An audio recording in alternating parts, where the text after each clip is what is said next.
사도신경 하심으로 신앙 고백하겠습니다. 전능하사 천지를 만드신 하나님 아버지를 내가 믿사오며 그 외아들 우리 주 예수 그리스도를 믿사오니 이는 성령으로 잉태하사 동정녀 마리아에게 나시고 본디오 빌라도에게 고난을 받으사 십자가에 못 박혀 죽으시고 장사한 지 사흘 만에 죽은 자 가운데서 다시 살아나시며 하늘에 오르사 전능하신 하나님 우편에 앉아 계시다가 저리로서 산자와 죽은 자를 심판하러 오시리라. 성령을 믿사오며 거룩한 공예와 성도가 서로 교통하는 것과 죄를 사하여 주시는 것과 몸이 다시 사는 것과 영원히 사는 것을 믿사옵나이다. 아멘. 네, 찬양하겠습니다. 찬송가 430장 주와 같이 길 가는 것 찬송하겠습니다. 430장입니다.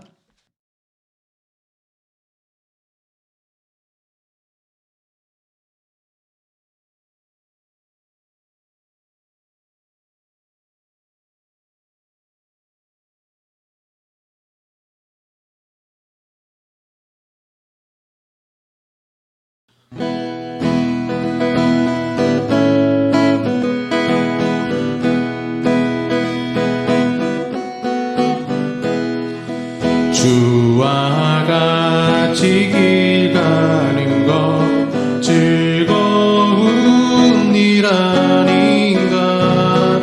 우리 주님 걸어가신 발자취를 밟겠네. 한 걸음 한 걸음 주 예수와 함께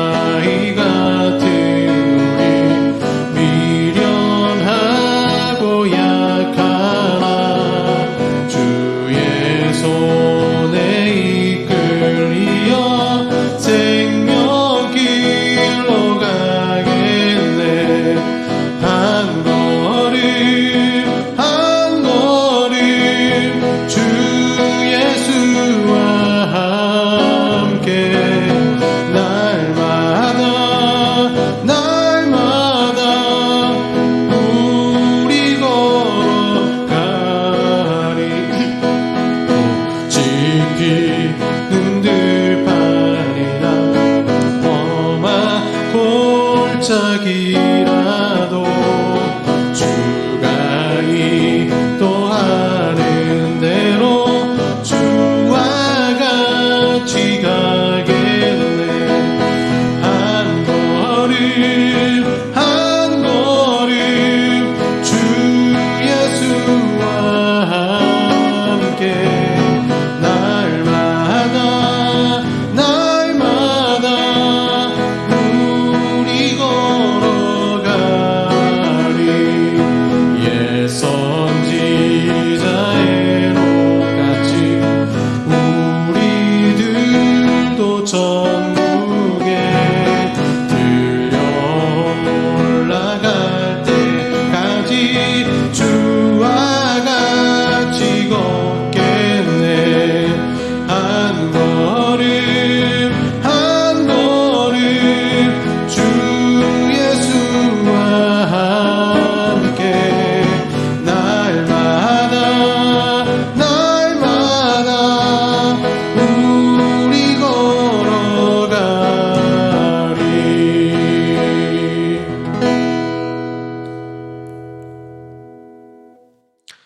아멘. 기도하겠습니다.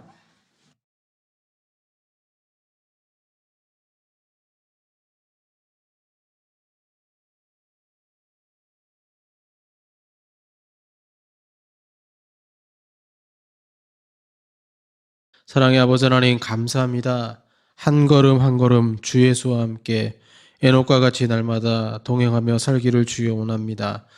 아버지, 세상이 아무리 흉흉하고 아버지, 세상에 아무리 전쟁과 어려움이 있다 할지라도 아버지, 이 땅에서 어떻게 우리가 하나님 나라를 체험하며 믿음으로 살 수 있겠습니까? 날마다 우리 개인의 일상 속에서 하나님 주님과 동행하며 믿음으로 살아갈 때에 우리가 있는 곳이 아버지 초막이나 궁궐이나 주님이 함께 하신다면 아버지 그곳이 천국이요 은혜임을 주여 믿습니다. 그러나 저희들 똑같은 상황 속에서 주님과 동행하지 못하고 하나님 바라보지 못하고 죄악 가운데 거닐었던 모습들이 있습니다.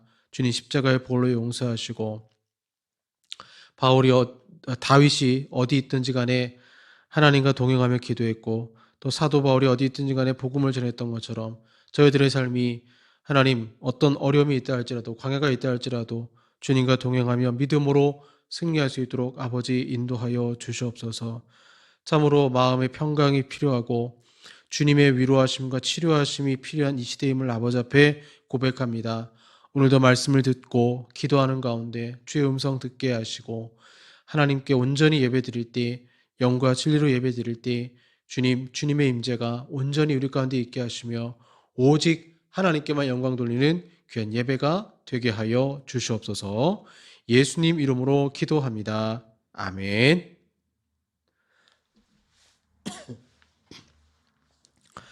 네, 성경 말씀 시편 23편 1절에서 6절까지 말씀입니다.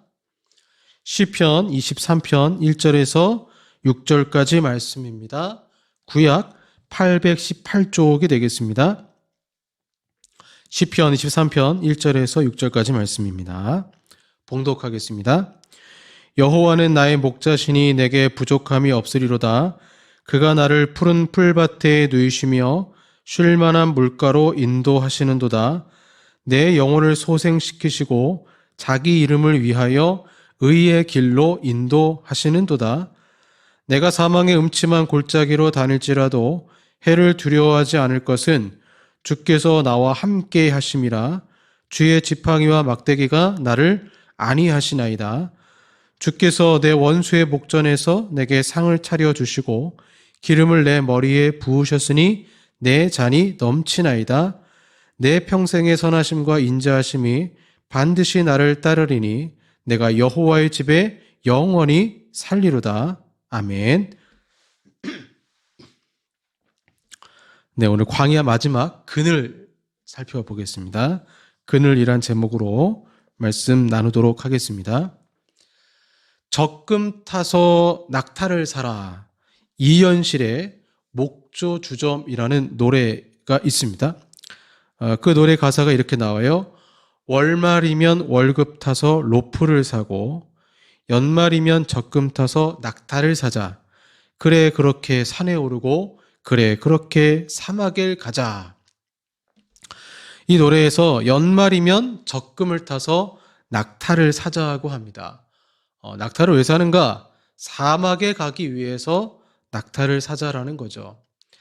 사막하면 여러분 떠오르는 동물이 낙타겠죠? 성경에는 약대로 표현되기도 합니다. 사막에 또 광야에 들어갈 때 누구나 낙타를 타게 됩니다. 낙타 없이는 사막에 들어갈 수 없습니다. 낙타는 사막이라고 하는 바다를 항해할 수 있는 유일한 배의 역할을 하는 것이죠. 사막에 들어갔는데 만약에 낙타가 쓰러지면 타고 가던 사람도 죽을 수밖에 없습니다.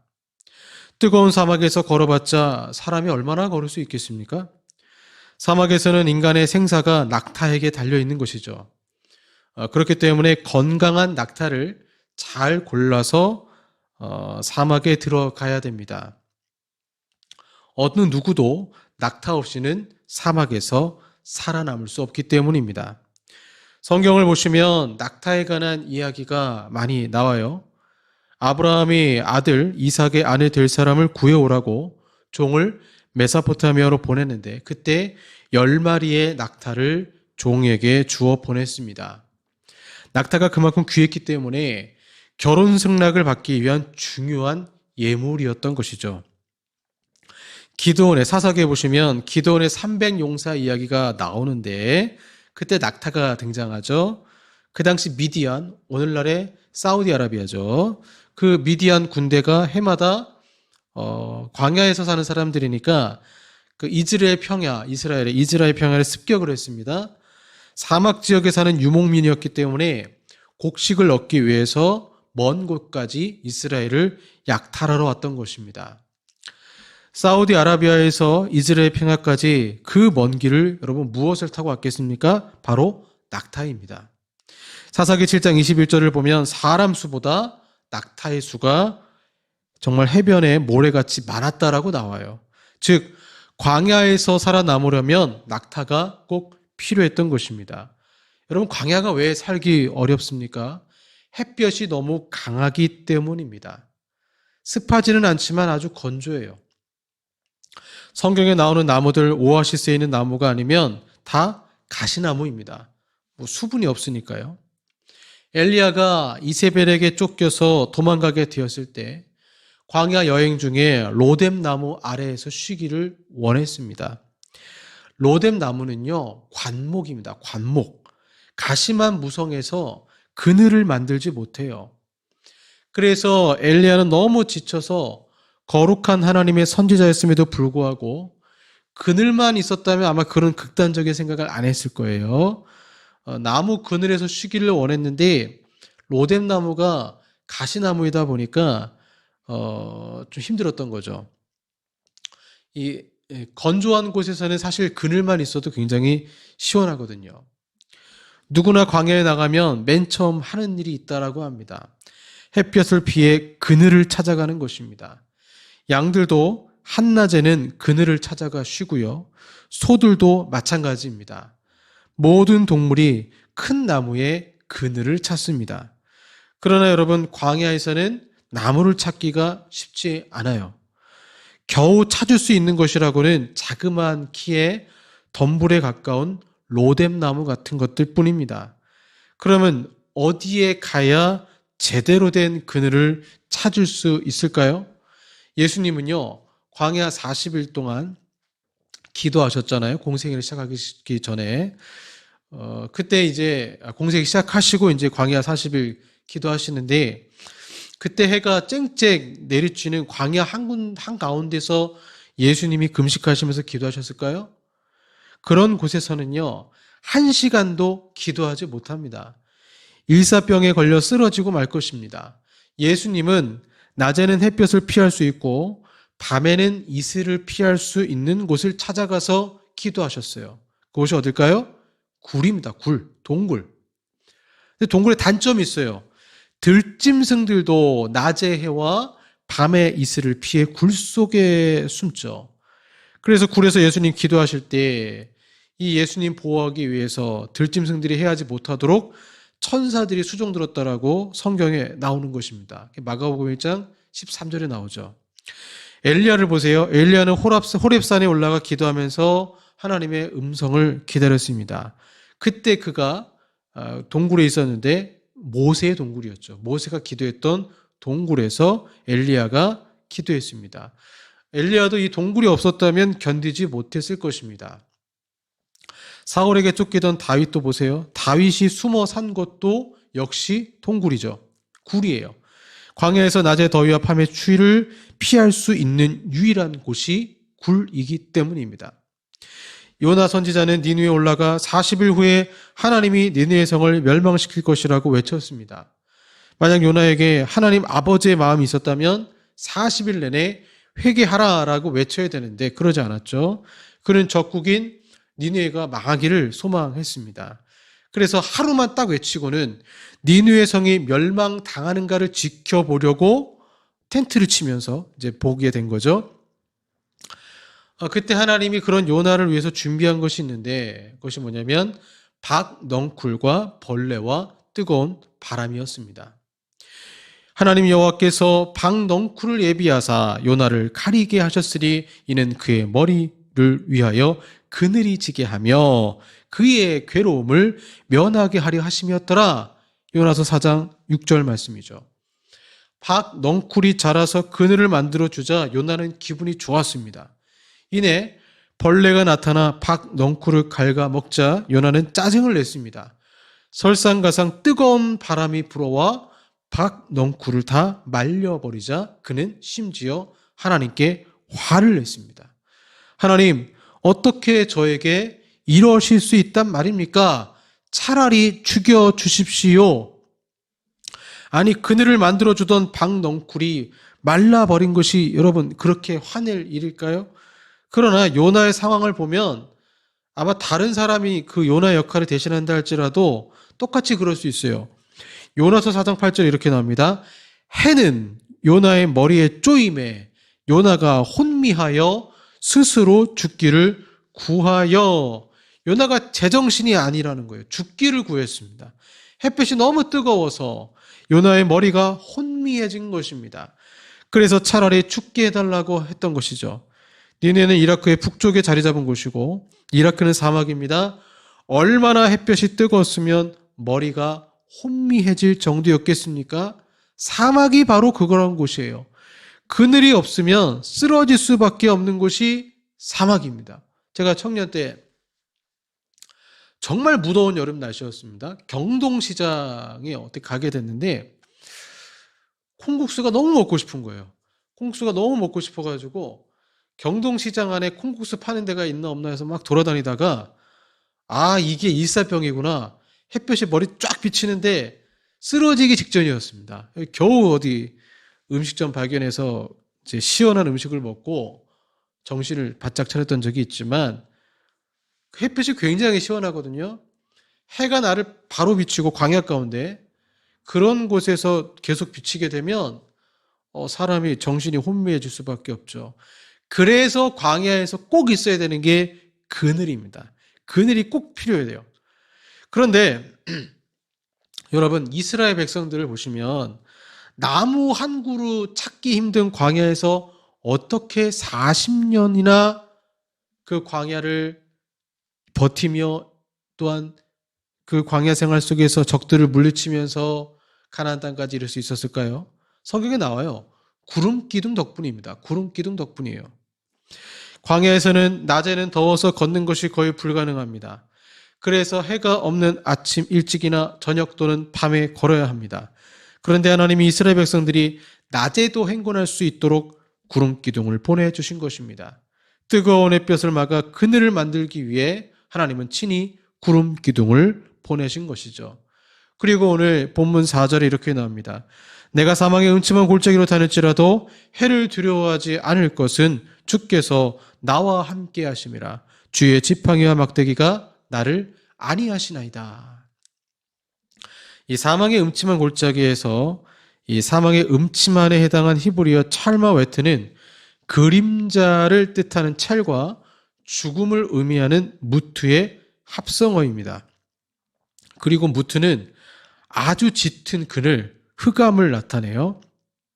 그래서 욥기에도 나오지만 어두움 또는 창조 이전의 어두움, 즉 죽음을 상징합니다. 이처럼 어두운 골짜기는 산지가 많이 있는 팔레스타인에서 쉽게 발견이 되죠. 그러한 곳에서 목자 없는 양떼들은 사나운 짐승의 먹이가 되고 말 것이며 기타 여러 가지 죽음의 위험을 당할 수밖에 없습니다. 양들이 가장 위험할 때가 이때라는 거예요. 어떤 분의 책을 읽어보니까 이렇게 나와요. 돈이 많아도 건강 잃으면 아무 소용이 없다 이렇게 썼어요. 재물이 많아도 건강이 최고이고 가정이 행복해도 자기 건강이 최고라고 적혀 있습니다. 왜냐하면 건강 잃으면 다 잃게 되기 때문입니다. 내가 사망의 음침한 골짜기로 다닐지라도 질병 아닙니까? 사망의 음침한 골짜기, 죽을 수밖에 없는 위기의 상황이에요. 이런 급작스런 고난이 올 때가 있습니다. 그럴 때 내 자신이 그늘을 만들 수 있을까요? 잠시 쉬어갈 수 있는 정자를 내가 만들 수 있을까요? 해를 두려워하지 않을 것은 주께서 나와 함께 하심이라. 사망의 음침한 골짜기를 지나는 양떼 곁에는 항상 목자가 있습니다. 그래서 양떼들은 안전하게 골짜기를 지날 수 있습니다. 어떤 해를 당할지도 모르는 환란의 골짜기를 지나고 있으면서도 다윗이 그 해를 조금도 두려워하지 않을 수 있었던 것은 그의 인생에서 목자이신 하나님의 인도와 보호하심을 경험했고 바라보았기 때문입니다. 본인의 해는 인생의 여러 가지로 본문의 해는 인생의 여러 가지로 찾아오는 고난을 의미합니다. 그리고 언어 유희로 광야의 뜨거운 태양을 생각하시면 돼요. 베두인들은 알아요. 뜨거운 태양의 여행은 절대 안 된다. 차라리 오아시스 나무 아래에서 쉬자. 그들은 많은 경험을 통해 직감적으로 합니다. 여행할 때와 쉴 때를 아는 것입니다. 사랑하는 여러분, 우리가 신앙생활을 하다 보면 인생의 광야 같은 그런 어려움을 처하다 보면 뜨거운 태양빛에 쬐이는 것처럼 그때 그늘이 필요합니다. 누가 우리의 그늘이 되어주시겠습니까? 낮의 해와 밤의 달도 너를 상치 못하리. 오직 하나님만이 인생의 그늘이 되어주시는 것입니다. 신앙생활 하다 보면 하나님이 가깝게 느껴지고 기도 응답을 받고 은혜가 충만할 때가 있습니다. 하나님의 사랑을 생각하면 가슴이 뛰고 믿지 않는 사람들을 만나면 가슴이 미어지는 것 같고 교인들을 만나면 기쁨이 가득해 할렐루야를 외치게 됩니다. 그러다가 하나님이 침묵할 때가 있습니다. 하나님이 안 보일 때가 있습니다. 하나님이 이해되지 않을 때가 있습니다. 너무 멀리 계신 것처럼 느껴질 때가 있어요. 하나님이 왜 이런 고통을 주시는지, 왜 내 기도에 응답해 주시지 않는지 답답하고 낙심될 때가 있습니다. 엘리야가 로뎀나무 그늘 아래 누워서 죽고 싶다고 한탄했던 것처럼 하소연하고 싶을 때가 있습니다. 주님, 제 처지가 이게 뭡니까? 제가 뭘 잘못했다고 이런 일을 당해야 합니까? 열심히 기도하고 헌신하며 신앙생활한 대가가 이런 겁니까? 테레사 수녀, 대단한 분이잖아요. 기도 많이 하시는. 1979년 9월에 한 신부에게 보낸 편지에서 이렇게 고백했습니다. 하나님은 당신을 매우 특별히 사랑하십니다. 그러나 나에게는 그 침묵과 공허가 너무 큽니다. 나는 보려 해도 볼 수 없고 들으려 해도 들리지 않으며 기도할 동안 혀를 움직이려고 해도 말할 수 없습니다. 당신이 나를 위해 기도해 주시길 원합니다. 또 테레사 수녀는 미소는 모든 것을 감추는 가면이거나 외투라고 썼고요. 1953년 편지에서는 마치 모든 것이 죽은 것처럼 내 안에 너무나 끔찍한 어둠이 있다라고 했고, 내 영혼에 왜 이렇게 많은 고통과 어둠이 있는지 이야기해 달라라고 적었다고 합니다. 대단한 사람이죠. 그런데 아무리 하나님과 가까이지는 사람이라 할지라도 100% 확신 속에서 조금도 흔들림 없이 언제나 감사와 기쁨이 넘치면서 살 수는 없어요. 그들도 다 신앙의 문제로 씨름하고 때로는 나락으로 떨어지기도 하고 인생에서 지옥을 경험하기도 합니다. 누구나 사람의 내면에는 어둠이 존재합니다. 하나님이 안 보이거나 하나님이 너무 멀리 계신 것처럼 느껴질 때가 있습니다. 영적 침체에 빠질 때가 있습니다. 광야로 들어선 것입니다. 이처럼 삶의 광야이든 영적인 광야이든 들어서게 될 때, 그 광야로 들어서게 될 때에 우리는 하나님이 이 광야 같은 세상에서 오직 주님만이 구름 기둥이 되시고 우리의 그늘이 되어주시고 피난처가 되어주심을 믿습니다. 믿고 나아가야 되는 것이죠. 그래서 여러분, 우리 인생에 필요한 것이 바로 쉼표입니다. 노래를 부를 때 악보를 보면 쉼표가 있습니다. 쉼표가 없으면 계속 숨을 참고 노래를 불러야 합니다. 그래서 쉼표가 있으면 급하게 빨리 그리고 충분하게 숨을 가다듬고 노래를 부르죠. 인생도 마찬가지입니다. 인생도 쉼표가 필요합니다. 그런데 사람은 너무나 어리석어서 자기 몸에 암병이 생겨도 잘 몰라요. 몸이 이상하다고 신호를 보내도 몰라요. 즉, 사람은 쉼표를 모르고 지나갑니다. 그러다가 몸에 병이 생기고 영혼에 어둠이 임하고 그 상황이 심해져야 나 쉬어야 되겠다 생각을 하게 돼요. 사랑하는 여러분, 아브라함이 언제 하나님 만났습니까? 창세기 21장 33절을 보시면 아브라함이 브엘세바에 살 때 에셀나무를 심었고 거기서 여호와의 이름을 불렀더라 이렇게 나와요. 랍비들은 아브라함이 왜 많은 나무 중에 에셀나무를 심었을까? 그 이유에 대해서 이렇게 해석했습니다.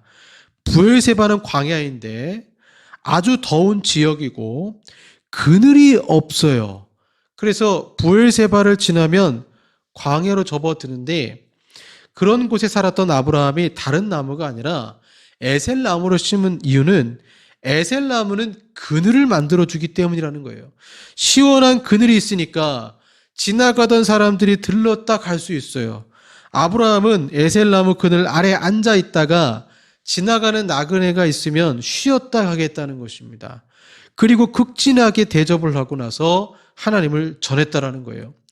성경에는 영원하신 여호와의 이름을 불렀으며라고 되어 있는데, 이는 아브라함이 하나님의 이름을 불렀다는 의미뿐만 아니라 하나님을 알지 못하는 사람들이 하나님의 이름을 부르게 했다라는 의미로도 해석할 수 있어요. 결론은 아브라함은 전도하기 위해서 에셀나무를 심었다라는 것입니다. 어떻게 하면 많은 사람들에게 하나님을 전할까 고민하다가, 그래, 나무 그늘이다. 나무 그늘을 떠올려서 그곳에 쉬는 사람들에게 하나님의 이름을 부르도록 전했다라고 생각할 수 있다라는 거죠. 아브라함이 에셀나무 그늘 아래에서 여호와의 이름을 불렀다라는 것은 의미심장합니다. 우리는 어디에서 하나님 이름을 부릅니까? 어디에서 예배합니까? 바로 교회예요. 그렇다면 에셀나무, 그늘이 바로 교회가 되는 것이죠. 마치 교회는 에셀나무를 재료로 삼아서 건물을 딱 만들어서 뜨거운 햇볕에 사람들이 잠시 쉬어갈 수 있는 오두막? 원두막? 그런 그늘 같은 곳이 교회가 될 수 있습니다. 교회는 광야 같은 인생을 살아가는 이들에게 그늘이 되어주는 곳입니다. 그 그늘 아래에서 앉아서 쉼을 얻고 하나님을 예배하는 것이죠. 그래서 교회는 편안해야 합니다. 편안해야 해요. 내가 교회 딱 왔을 때 마음이 편해야 돼요. 어떤 큰 교회 목사님께서 교회가 어떻게 하면 부흥합니까? 개척교회 목사님들 앞에 두고 세미나를 하시는데 그렇게 얘기하셨대요. 사고 치지 마십시오. 사고만 안 쳐도 교회는 부흥합니다. 이제 그러면서 이제 사고 치지 말아라. 사고만 치지 않아도 교회 부흥한다. 라고 말씀하시면서 그렇게 얘기를 하신 거예요. 왜 사람들이 교회 오냐? 그리고 교회 오는 사람들이 제일 원하는 게 뭐냐? 목회자가 잘 모른대요. 교회 오는 성도들이 제일 원하는 게 뭐냐면요, 마음의 평안입니다. 세상에서 너무 힘들게 살다가 딱 교회 딱 왔을 때, 예배당 의자에 딱 앉았을 때 마음이 평안하면 그 평안한 마음을 추구하기 위해서 주일날 아침 일찍 세수하고 교회 온다라는 거예요. 그 얘기 딱 들었을 때 그럴 수 있겠다. 너무 목사님들은 전투적으로 교회를 생각하는데 막상 그 세상에서 일주일 동안 열심히 산 사람들은 교회만큼은 와서 쉬고 싶겠구나. 육신적 쉼을 얘기하는 게 아니고 마음의 평안을 얻기를 원하는구나라는 생각이 들었습니다. 저도 교회 문을 딱 열고 드는 마음이 하나님 하면서 기도하는 마음입니다. 주님, 세상에서 이리저리 시달리다가 제가 이제 옵니다. 에셀나무 같은 곳이 교회입니다. 광야 같은 세상에서 교회는 쉼터의 역할을 하고 고난 중에 있는 성도들을 위한 그늘이 되어주는 것입니다. 예수님은 겨자씨를 심었더니 나무가 되었고 그 나무에 새들이 와서 깃들인다라고 말씀하셨어요.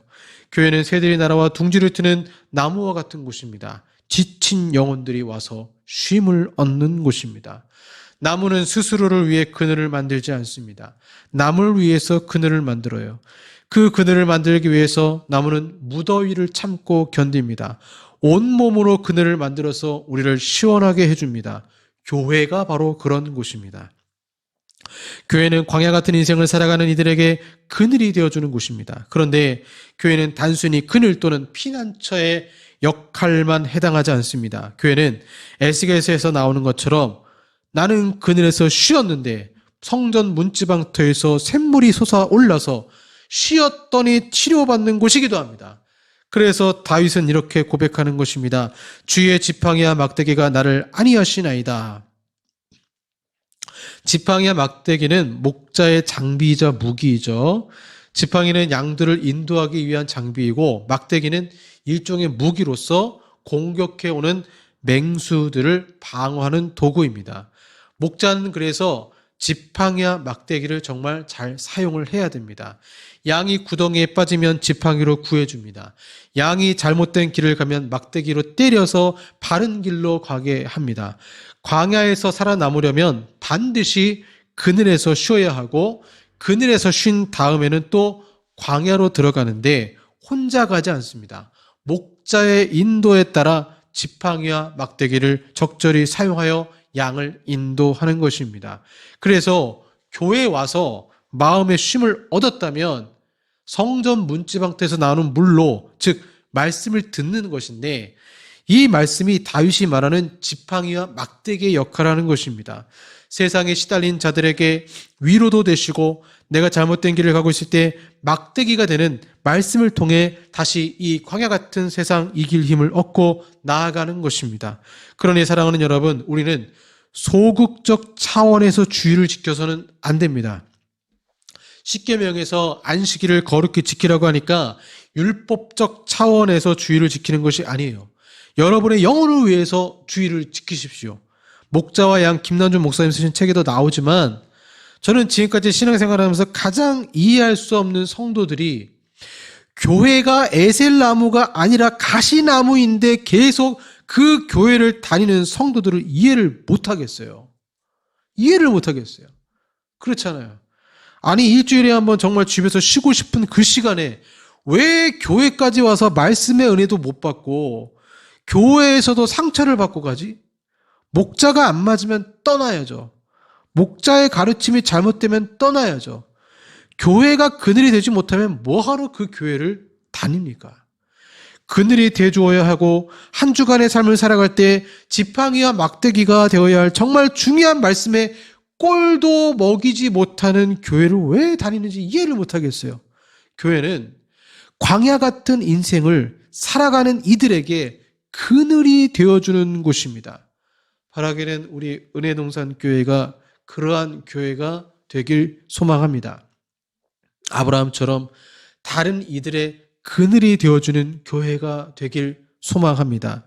내가 그 그늘에 쉴 줄 알아야 바삐 달려가는 수많은 인생들 걸음 멈추게 하고 같이 쉴 수 있습니다. 교회는 구름 기둥이요 그늘입니다. 기도하겠습니다. 뜨거운 태양볕 아래 하나님 그늘이 되어주심을 아버지 하나님 믿습니다. 또한 이 세상 사람들에게 그늘의 역할을 하라고 사명 주신 것도 주여 믿습니다.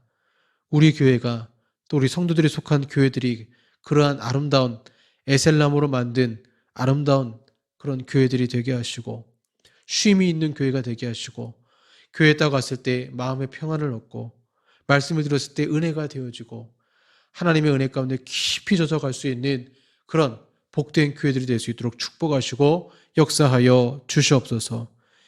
인생의 광야 가운데 있는 불쌍한 백성들이 많이 있습니다. 주님, 그들에게 오아시스가 되어주시며 그늘이 되어주셔서 그 고통과 고난 가운데 그 마음을 만져주시고 위로하시고 육신도 치료하시고 영혼도 치료하여 주시옵소서. 예수님 이름으로 기도합니다. 아멘. 네, 하나님께서 우리의 그늘이 되어주십니다. 하나님은 너를 지키시는 자 찬양하겠습니다.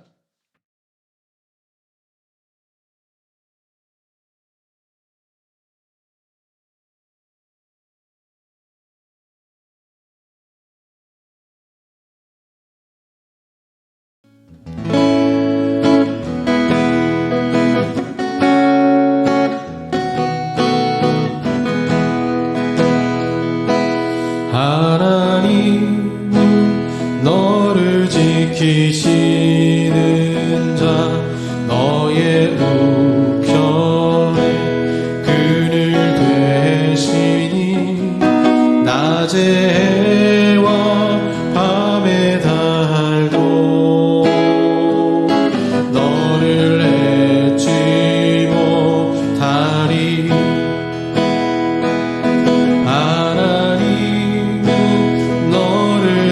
지키시는 자 너의 환난을 면케하시니 그가 너를 지키시리라. 너의 출입을 지키시리라. 눈을 들어 산을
하시니 그가 너를 지키시리라. 너의 주 입을 지키시리라. 눈을 들어 산을 보아라. 너의 도움 어디서 와. 천지 지으신 너를 만드신 여호와께 보다. 눈을 들어 산을 보아라. 눈을 들어 산을 보아라. 너의 도움 어디서 와. 천지 지으신 너를 만드신 여호와께로다.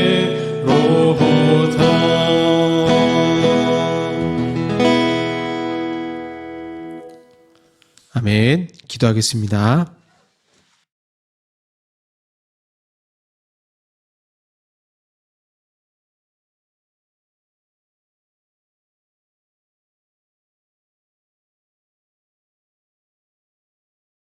환난을 명쾌하시는 주님을 바라봅니다. 우리의 그늘 되심을 주여 믿습니다. 환난 중에 기도할 때 주님 들으시고 역사하심 믿습니다. 아버지 하나님, 그 은혜 너무 감사하여 아버지 앞에 귀한 예물 드립니다. 마음을 드립니다. 정성을 드립니다. 기도를 드립니다. 주님 축복하여 주시고 한 주간도 강화 같은 인생 가운데 그늘이 되어주시며 또한 마음도 위로하시고 평안케 하셔서 이 광야 같은 세상 주의 말씀 가운데 온전히 승리케 하여 주시옵소서. 예수님 이름으로 기도합니다. 아멘. 지금은 우리 구주 예수 그리스도의 은혜와 성부 하나님의 사랑하심과 성령 하나님의 교제구태 역사하심이 광야 같은 세상에 하나님의 그늘 아래서 쉬길 원하는 우리 사랑하는 성도들과 한국 교회 위에 영원토록 함께 있을지어다. 아멘.